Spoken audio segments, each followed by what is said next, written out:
Great. I think we are on. Perfect.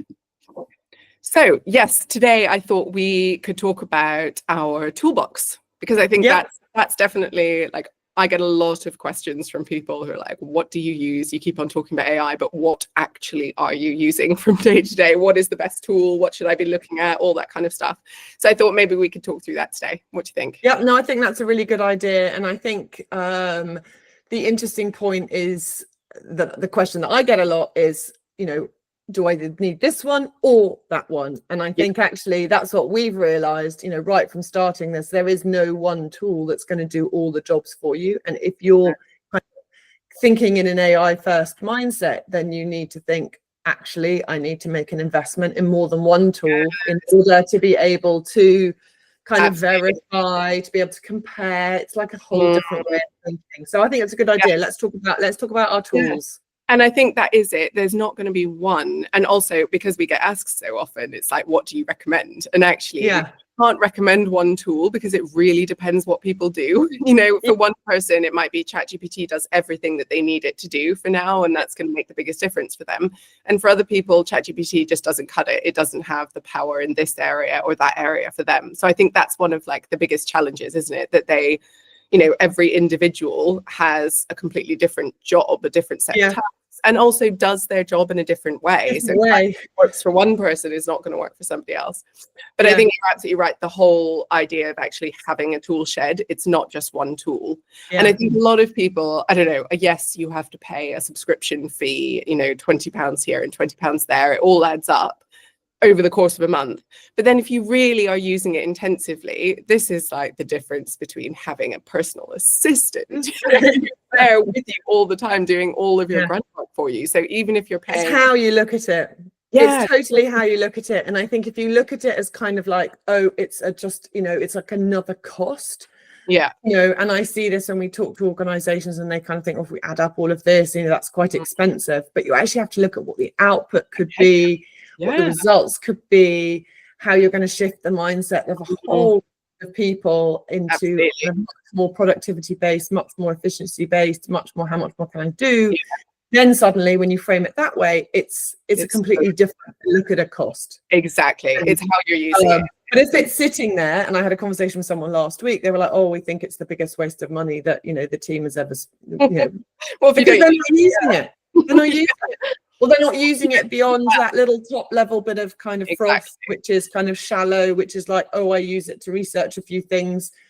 That's it. Then it is a waste of money. Really expensive. Yeah, absolutely. I think that where you get the payback is really when you're paying, as we do. So what's in our kind of tool shed at the moment probably adds up to like £150 a month or something like that by the time you add up all the various tools. But actually £150 a month, we get so much more value than that. It's like extra bodies in our team that are completely, it's absolutely doing that kind of level of work. So it's just using it well, isn't it? But in terms of like specifics, I guess, of what we use, I felt for a long time that Claude is like my best friend. So I couldn't do without Claude anymore. I just can't imagine life without Claude. It's like the others I could. But interestingly, I'm using ChatGPT a lot more now. So me too. There where I just didn't find value from chat at all. It was really just, even when it was configured and we were using Atheni configurations and everything, it just wasn't as smart as Claude. It would always come back with things that were just a little bit corny, a little bit cheesy. Even when you said don't be cheesy, and here's like an example of writing and stuff, it would still just kind of. But recently, I agree. It has a lot of the same kind of like phrases that it uses, and however much you kind of ask it not to use that same phrase, it does come back, and that even though it does know who I am. And on that basis, for me, chat is definitely the one that if I'm on my phone, I grasp for first. Same. I like the voice. I like the fact that it kind of feels very current. I like the fact that it feels to me like a really all-round tool. So, everything from when I wake up at 4 o'clock in the morning going, oh my God, startup panic. Yeah. Instead of writing it down, I now go and just say, chat, I'm just having a bit of a small kind of panic about this, and this. And it's amazing. I think it's #1 usage right now or for LLMs is kind of therapy. Yeah, that is, and I find it absolutely brilliant as this kind of sidekick. I mean, we call it a sidekick from a business perspective with Atheni, but I find it also, because it knows me and because it knows all about my history, and I've invested in that relationship because I find it gives me so much more back. That at 4 o'clock in the morning, you know what? After it's come back with me, it was like, it's the stage you're at, you're building a new category, you're doing something that people aren't expecting. It's normal. Don't worry. And I go back to sleep then. Yeah. Yes. And I'm afraid sitting and writing that down on a notepad was not going to make the same difference. No, absolutely. And this is that kind of like sorting out your thoughts kind of idea. Because yes, obviously people are using it a lot for this kind of, you know, talking through where I am with things and a little bit of kind of therapy and mental health. But I think also that comes from that, what it's so good at is that voice kind of conversation that you can have while you're doing something else. And I use chat all the time for that, which is just, you know, I'll go out for a walk and talk through, oh, here are my ideas. I'm thinking about writing this, writing that. You know, I write a newsletter. So thinking through which topics I want to cover. And I'll just ramble, you know, just walk around the dog and kind of ramble into my phone. And I'll say, oh, what do you think of this? What do you think of that? Is there, you know, is this the kind of topic that would be interesting for people? And so we'll have like a long rambling chat for an hour or so. And then at the end say, okay, can you just put some format around this now, please? Can you take everything that we've talked about, put it into, you know, 12 episodes or 12 newsletters with the topics underneath each one? And now suddenly I've got a plan after an hour. And, you know, if you were going to write that up, it would take forever. And imagine how long that would take you if you were on Google and you were researching, and you were researching lots of different ideas, and you were going backwards and forwards, and you were chatting, and you were researching. So actually, when you condense it down, and I think that's what's really important when people talk about, you know, oh, you know, you don't want to use it too much, etc. I think you've got to also look at it as the value of the extra time you would be, or the extra resources you'd be using via a Google or via anything else, or even your computer on, than if you've done something very quickly, very efficiently, and, you know, and really you've got to the point straight away. And for me, getting to the point straight away is where it helps me structure my thoughts and get there straight away. And not only structure my thoughts, but also critique my take, look at it from a different perspective. Be a devil's advocate here. Be a devil's advocate, all of those things, which allows me then to feel much more confidence in the things. Not that I don't feel confident in what I'm doing, but it gives me that kind of like, I only have my perspective. And actually, if I'm trying to deliver information to other people, I need to have other people's perspectives. And that does that really effectively. And that's where I think technology excels, isn't it? When you can get something that happens in real life, which is valuable. So if you are producing a piece of work, then you would obviously send it along to your colleague or your trusted friend and say, could you have a look over this for me? Let me know what you think. And the more you do that, and the quicker you do that, the more feedback you get, and you refine your work, and then you have a higher quality piece of work. Right? So I think this is where you can really use ChatGPT or Claude or Gemini or whatever your tool is to say, this is where I am with things right now, but you can do that faster. You can do it in the middle of the night. You can do it, you know, it'll give you feedback immediately, not like your friend who might take a few days. So when you combine that and you say, it's not that you're not going to ask your friend for advice, but it just means that when you're handing over this and saying, could you have a look at it? It's already been, you've already taken it. Where you've said, like, be a harsh critic with this, or be a devil's advocate and tell me where there are holes in my argument here, or, you know, just asking it to kind of iterate with you means that you know, that piece of work, when it actually gets sent out, it's just higher quality because you've really dealt with it. And I think that's the bit that I feel that when I go out and talk to people about this, and when I go to workshops and we host workshops and I show people some of this kind of like, they are amazed. There is like kind of like, oh my goodness. I mean, that's not before I've even shown them how it can analyze their sales data, but actually just that kind of like, actually, this can help me do my job better, full stop.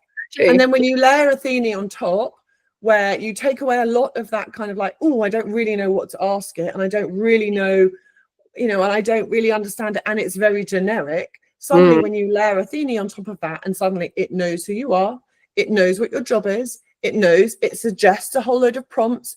All you have to do is add in a few details, and suddenly you're off to the races, and it feels like a launch pad. And I think that's what the feedback we're getting is like, suddenly you go from feeling a little bit, yeah, I can see I've got this Ferrari in front of me. I'm not quite sure how to drive it because it's full of power. Or I think it's full of power. Everyone tells me it's full of power, but my experience so far is that it's just replied with some fairly drivelly type of not specific type of information. It sounds like ChatGPT. Suddenly, when we layer on top of Atheni, it's like, oh my god, it sounds like me. It sounds like me. You know, and that's the bit that just drives me bananas when people say, oh, it doesn't, you know, it can never write, it can never do this, it can never replace me, all of that.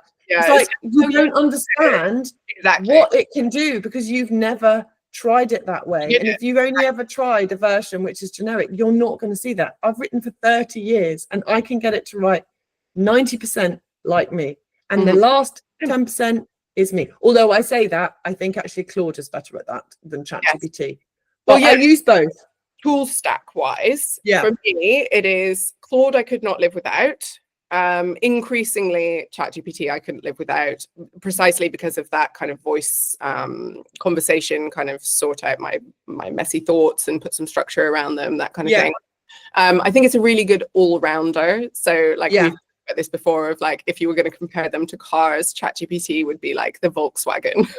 Whereas for me, like Claude is just, it's very intelligent. It's probably more like Mercedes maybe, or something just to get the cut above. So if you really need something done exactly right, I still go to Claude to do that. So those two I couldn't live without. I'm increasingly using Gemini a lot more now. So Gemini is really interesting because I have found, and other people have echoed this, that if you don't configure Gemini at all, so if you just go and use Gemini and you haven't put in anything about yourself or any context and you're just using it kind of naked AI, which we would never recommend, it's useless. Like it's so generic. It's just basically like a kind of glorified Google search. So useless. But when you configure it properly, Gemini is actually really clever. And it's got, so if you use an Atheni configuration, or if you are at least putting some context into Gemini and giving it an idea of who you are and what you're trying to achieve, actually really clever. And it's got a lot of new kind of analytical capabilities around spreadsheets and how to... I like it around spreadsheets. I definitely have used it, but you know, when we were doing our financial models, I found that, and I used all three. I tried all three. I kind of spoke to all three. I found Claude helped me to understand the bits that I didn't understand. It was very good at teaching. I found that Chat was kind of just rather full of itself and didn't really understand what I was asking it. This was a few months ago, and I think it's changed since then. But it was very confident in its answers. But I was like, hang on a minute, you know. And actually, I found that the work I did with Gemini was really useful, and I didn't need that much. And that's quite interesting, is that it was able to kind of go through the. And I think spreadsheets is a space where they're all getting a lot better. I mean, I uploaded at a workshop the other week, and on Claude, amazing. It was a really big file, and it analyzed, I mean, so much data, and came back with exactly what we asked, which was really quite specific because we were trying to show it, and I was thinking, well, I hope it works. But it was amazing. And I think there was quite a few jaws that hit the ground because people were just like, oh, no idea, that's worth of work to be able to analyze what we had asked for. So that's, I think, why we're also so passionate about making sure that people understand what these things can do. They are basic tools that can change, particularly teams, small businesses. If you get your team on board and you get everybody singing from the same song sheet, and you get everybody kind of excited about this, which we see after a lot of workshops that we've been doing, wow, the transformation is extraordinary. Right. I think that's the thing. Once you get started, once you have that first prompt, and that's what we try and do on Atheni as well, is when you log in for the first time, it will take just this small bit that it knows about you. So your name and your job and your industry.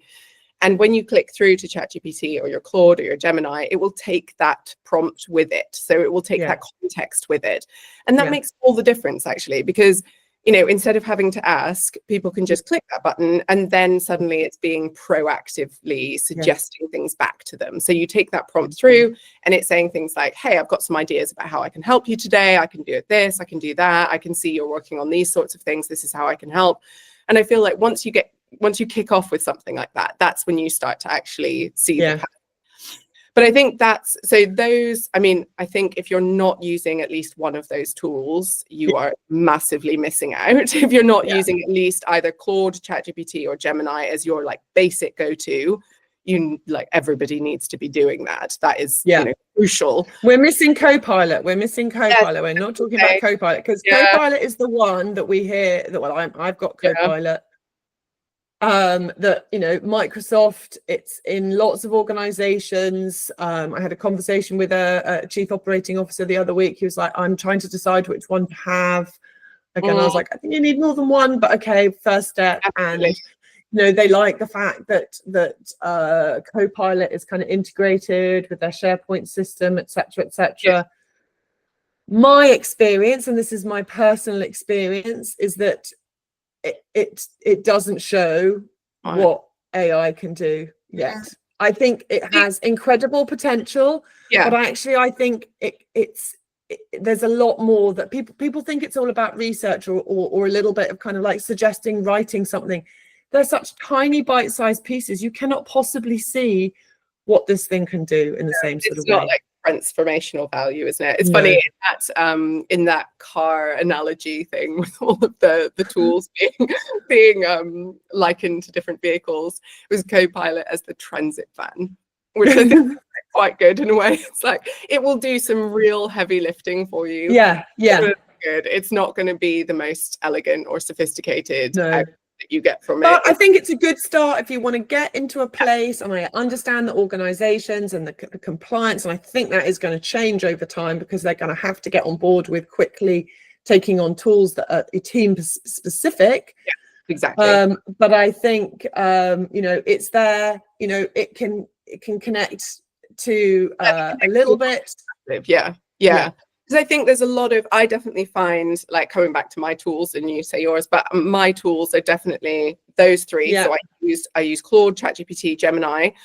I don't use Copilot. I don't have a need, and I don't use SharePoint. So I think for me, it's not something that's helpful, because I think that is the massive value of it, is the integration point. So I can definitely see that. And it does do a good job. You know, I've tried it enough to know that it does do a good job of what it is supposed to do for the moment. But the other one I use a lot of actually is, well, there are two more tools I can't live without. One of them is Perplexity. So I think Perplexity's been kind of going up in value in people's value. I agree. People use it a lot more. I find it really good for its deep research. So I have Perplexity Pro now, which made a massive difference. If you're using basic Perplexity, it's not as smart, but I use it to get the core information that I need. But then I tend to put it into Claude to be smart about it. So I get Perplexity to do the research. So I'll go on and say, you know, give me some of the top developments in AI tools for professionals at the moment, because that's our area.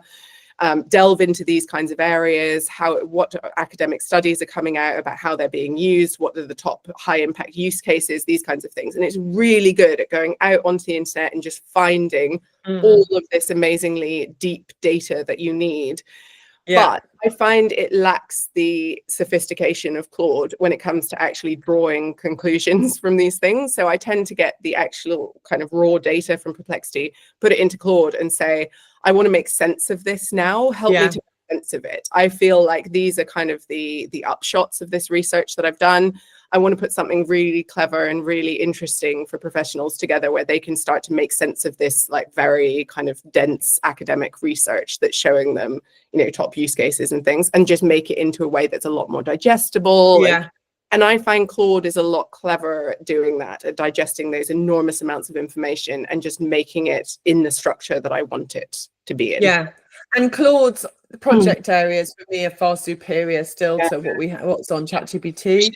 And I think the project areas where we share information, where, you know, let's say you put in we're doing something specific around, I don't know, a piece of research that we upload lots of kind of context. It is context at the end of the day, which makes it much easier. I was demonstrating it yesterday for grant writing, actually, where you can kind of put all of your back end information, everything about your business, everything about what the grant is looking for, everything. Your models, their assessor notes, everything can go into that, you know, into a project area. Then you and I can go backwards and forwards and, do work on it and still be sharing that information, which is super, super helpful. But at the same time, then the information that's coming out is not AI. That information is me, because I've given it all the information that I want it to use. And I am asking it, I'm using it like a combine harvester. I'm saying, look, here's all of this information. I could spend days, weeks, months, as many people do, going one grant, which the likelihood of me getting, given that it's assessed by people who, I'm going to be quite frank, do not know what innovative means. So this was an Innovate UK grant. I'm saying it out loud, but actually it can go in and it can analyze exactly what I've given it and help me to provide the answers. Of course I tweak them. Of course I make sure it's right. But my goodness, why wouldn't you do that? It's your information. It's not making it up. It's not grabbing it off the internet somewhere. It's using my context, my information, and helping me. So I did that one grant that we did, 6 hours. Find anyone else who's managed to do that. Is like, actually, when you break down what is that 6 hours, that is the difference in how people's jobs are going to change, isn't it? Is that instead of spending 6 hours writing and refining and changing and reviewing and editing, we spent the bulk of that time configuring our project area. So the right information into our project area, making sure that all of our brand information was in there, what we were trying to achieve, our business model, everything was in there. And that creation process is, how do we get that information into the project area? Because if you spend time doing that, then the answers come. When the answers come, they are right. And that can take seconds, They are right. They are right. Exactly. So it's getting used to the idea that it's like, you spend the time on the configuration of the project area, the configuration of the context you're giving the AI. And if you do that part right, then you get your answer in seconds. Whereas that's different to how we used to work. Which is why I wish I wasn't being assessed by humans as well. I wish what they had is that for us, they were assessing our input by saying, this is what we're looking for, putting in all of their own criteria, and then uploading everybody's, yes, perhaps our Gantt chart wasn't, as good as it could have been. And they disagreed with how I had done the, how we'd done the staffing. But that's because we're an AI business and we don't need, we the way that we approach it is in a different way, which is not a traditional way. So actually, I'd much rather it was being analyzed by a version that was configured for their needs. Takes out any kind of subjectivity. I know we should do an episode on bias as well, actually, because I think it's a really contentious point and there's so much to say about it. So talk about that, because I think like we always talk about, it's about the configuration of the project area or the GPT. If you put in your policies, you can get it to be your greatest ally in not being biased in whatever kind of format that's in. But we should talk about that. I think we're running out of time, but my last tool is my taking app. I cannot do without Fireflies. Note taking. I think this is something that I feel like we could probably do an episode just on that. I think a lot of people see note-taking apps, if they are using them already, they're using them and expecting all of the analysis to be perfect. And I think that's a mistake in my view. So I agree. Note-takers I rarely use the analysis. I use the transcript. Some of them are okay. Sometimes Fireflies comes out with, here are the top 5 points that were covered during the meeting, or here were the takeaways or the to-do list or something. But it's not always right, and different tools do that better and worse. But what I find far, far superior is just to download the transcript and put it into my project area and say, me, you know what I'm trying to achieve, you know what my team is trying to achieve. How far did we get in this meeting? And it's so much more sophisticated what comes out of that. No, I completely agree. And I think there is a reticence, or there is a kind of sensitivity, and I understand it, to meetings being recorded. And, I try and remember to always say, is it okay? Or, and I mostly remember. But actually, if you think about everything that we're doing on the internet, all of the rest of it, we're talking business. We're not divulging our deepest secrets. But actually having that speed of having that information, to be able to share that information for, if you're not in the meeting, or, and we want to use that information. I mean, one practical way of using, and we'll finish after this, is that, for example, you know, I might have a conversation with someone who, there was one example about an AI event that someone wanted me to get involved in. So we had a conversation, we had a really deep and meaningful conversation about all the possible things it could be. I took that transcript, I added it into a project area where I had some events that I went off and researched. I got ChatGPT to help me find some similar types of events. We put information about those events. I then had a kind of slight stream of consciousness of kind of, this is what I've been thinking, this is what I've been, you know, this is what it could be, these are the sort of strengths of what we could do. And then that whole process probably took about half an hour. And then it produced, and then I wanted 2 different proposals. I wanted 2 different aspects of kind of how we could look at it. One was a small event, one was a larger event. Boom, done. I mean, literally, boom, done. Okay? And then I had to think, does it matter that some of this, because this was just the first iteration, that it sounds, I mean, it did sound like me because there were other mine proposals that I put in there. But we also have to think, does that matter then? Why I'm sending some information back to someone to go, here are a couple of ideas, a couple of proposals, a couple of thoughts, think about this. Then we can go back. I'm not sending it out to kind of publish it or anything like that. Getting the information back to that person, the whole process was done so quickly, was done. Exactly. That is like a completely different approach, isn't it? Exactly. It would have taken me 3 days. I mean, it would have taken me on and off because I wouldn't have done it continuously, but it would have taken me some thinking, it would have taken me some researching, it would have taken me going away and having another think. And the whole thing for the 2 things was done in an hour and a half.